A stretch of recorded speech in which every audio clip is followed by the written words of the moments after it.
everybody. Thanks for joining us on this, our third broadcast and third Q&A session.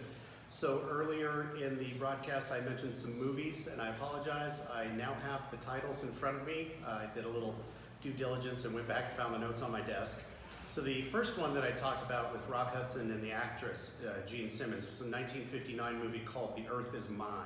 It's fun. It's based on a book, the trials and tribulations of a wine family in the late 50s in Northern California. I think you'd enjoy it. And then aside to that, I think most of us will remember the 1995 flick, Walk in the Clouds with Keanu Reeves. That actually was also filmed in some of the same locations, same vineyards, but 3 decades later. So another good movie there. The third one that I wanted to talk about that I mentioned was called The Secret of Santa Vittoria, which is starring Anthony Quinn. It's 1969, 68, 69. It takes place in northern Italy, just post the fall of the Italian government at the end of World War II. And how the townspeople, all vintners, discovered that the retreating German army wants to steal all their wine. So it's a lighthearted film, a dramedy, if you will, about how they saved their wine and hid it. It's a fun film. Then, of course, everybody knows Bottle Shop from 2008, and it's one of my perennial favorites. So I recommend watching that just for fun. And it talks a lot about the 1976 Paris tasting and the tasting that put Northern California and American wines on the map in general. And the last one, for those of you who love foreign films, want a little French flick with some English subtitles, is called Back to Burgundy, 2017. It was a wonderful film. It's basically about 3 adult children coming back at the end of their father's life. He owns a nice winery, and how they deal with it and how they go on with the family business. It's a kind of a fun movie.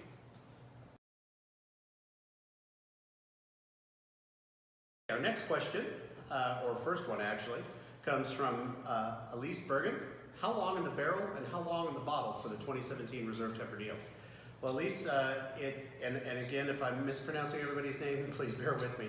So the 2017 Tempranillo, we aged just over 2 years in barrel and bottled it latter part of 2019, and it was in bottle several months, about 4 months before we released it.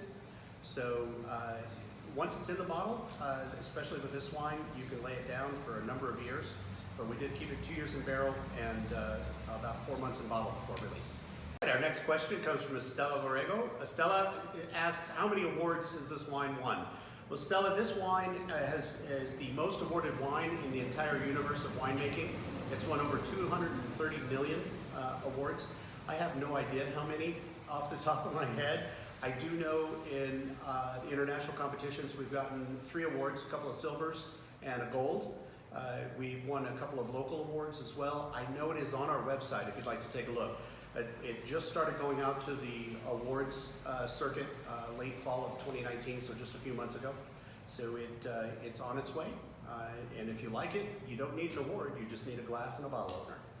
Alrighty, our next question, or actually command, if I will, comes from Rachel Williams. Rachel tells me to please post the movie list, and I just answered the first question in this, and we will be posting the movie list in the comments on Facebook, so you will get it. But a real brief recap for you, Rachel. A Good Year with Russell Crowe, we talked about in the stream. A Walk in the Clouds with Keanu Reeves. The Earth Is Mine with Rock Hudson and Gene Simmons. Secret of Santa Vittoria with Anthony Quinn. And Back to Burgundy was my choice for foreign wine films of the year, and that was a 2017 film. So pick one of those, stream it, open a bottle of your favorite bevy, and enjoy your weekend. Alrighty, our last question for tonight comes from Larissa Ockert. Larissa asks, what vegetarian food would you pair with this wine? Larissa, that is near and dear to my heart because I only eat grass-fed beef, so steak is a perfect pairing.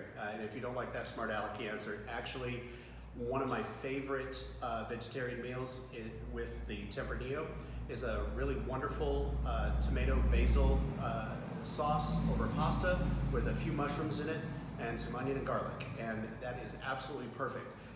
It can easily be vegan, just eliminate any cheese that you would normally do, but the mushroom for the meatiness and the flavor really holds up. the nice acid balance in the tomato. For a little bit of oil, you want a little olive oil in there. That helps tone down the tannins of a red wine, but that is a wonderful vegetarian dish choice for me. The other vegetarian dish I absolutely love with wine, and this is gonna sound very weird to most people, I love guacamole and chips with wine. It's one of my guilty pleasures. So it does very well. Any red wine will do well with any vegetarian dish as long as there's some fat in there, be it from the vegetable itself like avocado or an added olive oil. Hey folks, thank you for joining us again for our Q&A session for the wines. Tonight's wine was the 2017 Tempranillo Reserve from Becker Vineyards. If you have not had an opportunity to pick it up, please do so. We'd be happy to ship it to you. I do know it's found limited distribution in the state, but you can always order it direct from us here at the winery. Keep your eyes out for next week's 3-pack and tasting. Join us on Monday, April the 6th for our next wine, which will be the 2018 Reserve Roussanne. And other than that, I hope you all have a wonderful weekend. Keep high and dry from this rain and enjoy.